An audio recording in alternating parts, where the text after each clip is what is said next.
మూడు పార్టీలకు సంబంధించినటువంటి అభ్యర్థులను ప్రకటించారు. బీజేపీ నుంచి దీపక్ రెడ్డి, ఇక్కడ నవీన్ యాదవ్, తర్వాత మాగంటి సునీత, ముగ్గురు కూడా.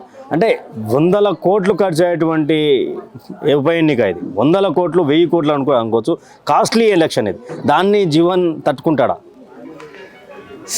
ప్రతిదీ డబ్బుతో కూడుకున్నది కాదు. అవర్ కాన్స్టిట్యూషన్ ప్రకారంగా ఎవరైనా ఎలక్షన్లో నిలబడవచ్చు.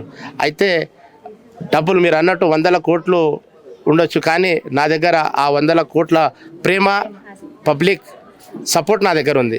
మెయిన్ నా ప్రజలు, నా ఓటర్స్, నా వెల్ విషర్స్, వాళ్ళ ఖర్చులు వాళ్ళు ఏదైనా ఏమైనా ఉంటే కూడా మేము చూసుకుంటాము. మీరు నిలబడండి. ఈరోజు ఇంత పెద్ద గ్యాదరింగ్, ఒక 1000 మంది గ్యాదరింగు, ఈరోజు భోజనాలు అన్నీ నా వెల్ విషర్స్ అందరూ చాలామంది వాళ్ళు కాంట్రిబ్యూట్ చేసుకొని మేము మీకు సపోర్ట్ ఉంటాం. ఉట్టిగా ఏదో మీకు మోరల్గా కాకుండా ఆర్థికంగా కూడా మేము మీకు ఏదైనా అవసరం ఉంటే ఉంటామని చెప్పి నాకు ధైర్యం ఇవ్వడం జరిగింది.